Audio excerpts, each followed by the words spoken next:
Welcome back. Today we will learn about gametogenesis in humans. And the learning goals are 1. List the 3 stages of spermatogenesis. 2. Analyze the formation of different cell types during spermatogenesis. 3. Describe the structure of a mature sperm with illustration. 4. Interpret the hormonal regulation on the male and female reproductive systems. 5. List the 3 stages of oogenesis in human females. And 6. Compare and contrast spermatogenesis with oogenesis. Gametogenesis is a collective term to refer to the process by which haploid gametes are produced through meiosis. And gametogenesis in males is called as spermatogenesis, and it produces haploid spermatozoa or sperms in the testes. Similarly, gametogenesis in females is called as oogenesis, which produces haploid ova. Let's first study the process of spermatogenesis. As we have learned in the previous lesson, each testis has over 200 testicular lobules, and in each testicular lobule there are about 1 to 3 seminiferous tubules. And it is in these seminiferous tubules where the spermatogenesis takes place. Inside these seminiferous tubules, as shown in this zoomed in portion of a seminiferous tubule, there are several different kinds of cells at different stages of sperm development. Basically, there are 2 types of cells inside the seminiferous tubules. Germ cells or spermatogonial cells, which are capable of producing sperms, and the Sertoli cells, which provides nourishment and aids in the transport of sperms during spermatogenesis. So the process of spermatogenesis is initiated at puberty, and it lasts for approximately 64 days. Spermatogenesis is completed in 3 stages, which are spermatocytogenesis or mitosis, spermatocytogenesis or meiosis, and spermiogenesis. And now we shall look into some details of each of these events. In the first stage, which is the spermatocytogenesis, the diploid spermatogonial cells divides mitotically to produce many duplicate copies of itself. And these duplicate copies of the spermatogonia are stocked up as reserves for future spermatogenesis. But some spermatogonial daughter cells differentiates into yet another type of cells called as the primary spermatocytes. And with regard to the chromosome number of these primary spermatocytes, they carry diploid sets of chromosomes. That is, each spermatocyte has 23 pairs of chromosomes, or they have 46 chromosomes in total, just as it is found in the spermatogonium cells. And this is because mitosis is an equational division. And this phase lasts for about 16 days in males. In the second stage, the primary spermatocytes divide by meiosis. And with the completion of meiosis 1, primary spermatocytes form another type of cells called the haploid secondary spermatocytes. One of the primary spermatocytes gives rise to 2 secondary spermatocytes, and each secondary spermatocyte has 23 chromosomes. So out of the 2 cell divisions in meiosis, meiosis 1 is the actual reductional division. And in males, meiosis 1 is a long phase lasting for about 24 days. Next, the secondary spermatocytes directly continues into the second meiosis, and each secondary spermatocyte produces 4 haploid spermatids. And these haploid spermatids, which are spherical in shape, are the immature sperm cells. And they are all connected together by means of the cytoplasmic bridges, and they get separated only after differentiation. Meiosis 2 is a relatively quick phase which gets completed in about 5 hours. Finally, in the third stage, the spherical spermatids differentiates into an elongated, mature, yet non-motile spermatozoa or sperms. So these are the spermatozoa which are mature, but they are still non-motile.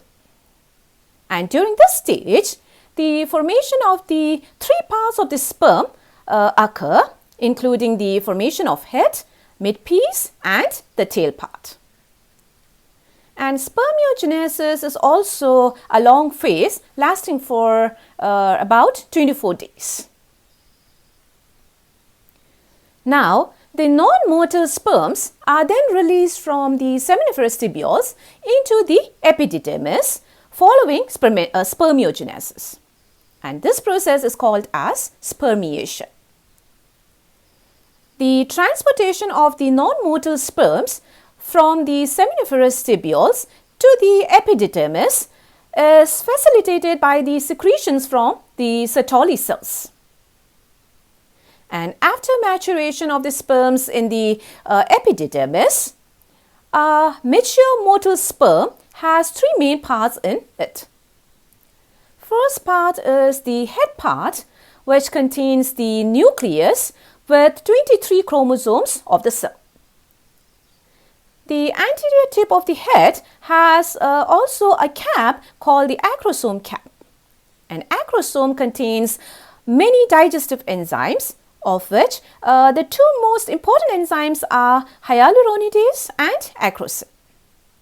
And both of them help in the penetration of the sperm into the membranes of the egg cell. Second is the midpiece region, which is typically a region packed with mitochondria. As you know, mitochondria are the powerhouse of a cell, where there is synthesis of ATP through cellular respiration. And the third part is the tail, which is constituted by a long flagellum. If you can recall, a flagellum is made up of microtubules which are arranged in 9+2 pattern. And with the wave-like movement of the flagellum, the sperms are propelled forward during its journey into the female reproductive tract. And a sperm can swim at a rate of about 3 millimeter per minute, which is quite a speed considering their small size. So what causes all these changes in the male reproductive system after a certain age? Well, the most important factor regulating the sexual maturity and the sexual characters of an individual are the hormones. At puberty, under the stimulation from the hypothalamic hormone called GnRH, which stands for gonadotropin releasing hormone, these gonadotropin releasing hormones activates the anterior pituitary, thereby making the anterior pituitary to secrete its 2 gonadotropins, namely FSH and LH. FSH stands for follicle stimulating hormone and LH stands for luteinizing hormone. FSH directly acts on the Sertoli cells in the testes and promotes spermiogenesis. Likewise, LH stimulates the latex cells located outside of the seminiferous tubules in the testes, and these latex cells in return secretes testosterone. And testosterone activates spermatogonial cells to produce sperm, That is to say, it promotes spermatogenesis, and at the same time, testosterone is also responsible for the development of secondary sexual characters in males. Now, a significant imbalance in the amount of any of these hormones in an individual can directly or indirectly affect the reproductive functions. So, with this, let's now proceed to the female oogenesis. And I expect all of you to pay attention to the details of the process and note the similarities and dissimilarities between spermatogenesis and oogenesis. Well, oogenesis is the process of producing female gametes or ova by meiosis. The diploid germ cells in the ovaries that have the ability to develop into ova are called as oogonia. However, oogonia are completely absent in all females after birth. The interesting fact in females is that the initial process of oogenesis is already completed during fetal development while we are still inside our mother's womb. In fact, it's generally accepted that all females are born with an established number of primary oocytes. So as said earlier, the initiation of oogenesis is traced back during the early fetal life. A diploid oogonium cell divides mitotically to replicate many oogonia. And all of these oogonia also initiates meiosis 1 and proceeds until prophase 1 stage. The oogonial cells arrested at prophase 1 stage of meiosis 1 are now called as primary oocytes. And they are still a diploid cell as the mother oogonium cell, since the meiosis 1 is not yet completed. Now, on attaining puberty, a female is characterized by a monthly reproductive cycle called the menstrual cycle. And it is from the onset of the menstrual cycle that the primary oocytes resumes the process of oogenesis. In the first stage, which is called the preantral stage, the primary oocytes grows in size and gets surrounded by layers of follicular cells. Well, follicular cells are the stratified cuboidal epithelial cells. And during the course of development, a primary oocyte surrounded by a single layer of follicular cells is known as primary follicle. And over time, the primary oocyte gets surrounded by multiple layers of follicular cells, and such follicles are called as secondary follicles.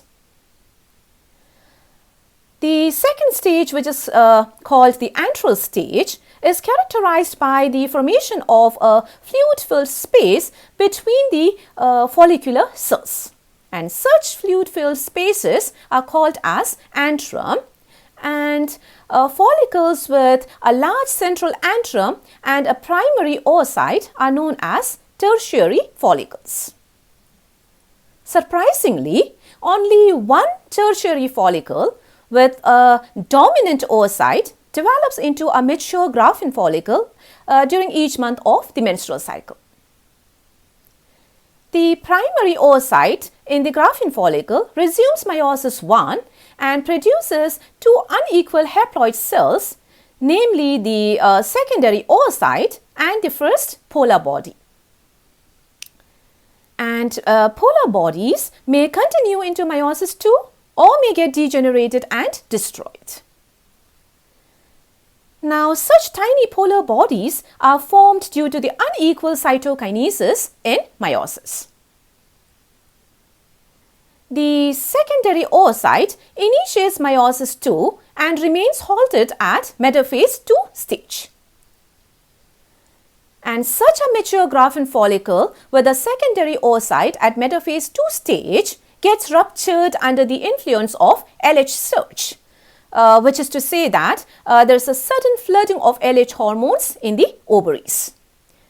And the secondary oocytes, that's to say the released secondary oocyte, gets picked up by the fimbriae and the coordinated movement of the cilia within the fallopian tube allows the secondary oocyte to pass through the fallopian tube.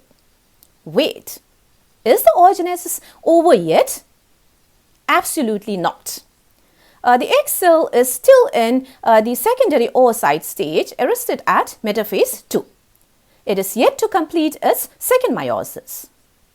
So what happens next? Well, the fate of the secondary oocyte is determined by the sperm cells, and you might wonder how. If the secondary oocyte comes in contact with a sperm, or in other words, if it gets fertilized, then the secondary oocyte can complete meiosis 2 to produce the actual female gamete or the ovum. Now, what if sperm cells are not present inside the fallopian tube? Well, in such cases, the secondary oocyte degenerates and never gets to complete second meiosis. A secondary oocyte will disintegrate after 24 hours from the time of its ovulation. Now, I hope you can imagine how important or crucial is the timing of ovulation is to that of the entry of the sperms into a female if pregnancy is to occur. And we will know more on this in our next lesson on menstrual cycle. So here is a review of oogenesis and an illustration of a female egg cell. Oogenesis begins at a fetal stage, but the primary oocytes are arrested at prophase 1 stage of meiosis 1 until puberty. And at puberty, primary oocytes completes meiosis 1 and produces a haploid secondary oocyte and the first polar body. The secondary oocyte continues meiosis 2 and gets halted at the metaphase 2 stage in the ovaries. And on ovulation, the secondary oocytes complete second meiosis only after getting fertilized in the fallopian tube, and thus produces the ovum and the second polar body. The fertilized ovum is immediately transformed into a diploid zygotic cell. Second meiosis is not completed by the secondary oocyte if fertilization doesn't occur, and the secondary oocyte gets disintegrated after 24 hours in such females. You can also note the two membranes covering an egg cell in this figure. A transparent layer outside the egg's plasma membrane is the layer called as zona pellucida, which is a layer made up of glycoproteins. Zona pellucida is further covered by many layers of follicular cells, and this layer is called the corona radiata. Well, just as we saw in the males, hormones are mainly responsible for regulating the reproductive system in females as well. At puberty, hypothalamus secretes GnRH, which activates anterior pituitary to secrete its two gonadotropins, namely the FSH and LH. FSH activates follicle cells in the ovaries, and the follicle cells in turn secretes estrogen. Estrogen hormone promotes oogenesis and also the development of the secondary sexual characters in females. And the LH hormones activates corpus luteum in the ovaries, which in turn secretes progesterone. And progesterone causes the thickening of the uterine endometrium layer in preparation for a possible pregnancy. And finally, I would like to conclude with this comparative study on spermatogenesis and oogenesis. The schematic illustration is given in your textbook. You can see spermatogenesis in the left pink shaded column and oogenesis in the right blue shaded column here. The green shaded column at the center denotes the number of chromosomes in the different cell types in both the processes. Now, I expect you to study the details of this by yourself, and if there is anything which is still not understandable, probably you want to replay and listen to my explanation one more time. And this end slide should serve as your oxygen to the understanding of your spermatogenesis and oogenesis. Check them out and I'll catch up in the next one.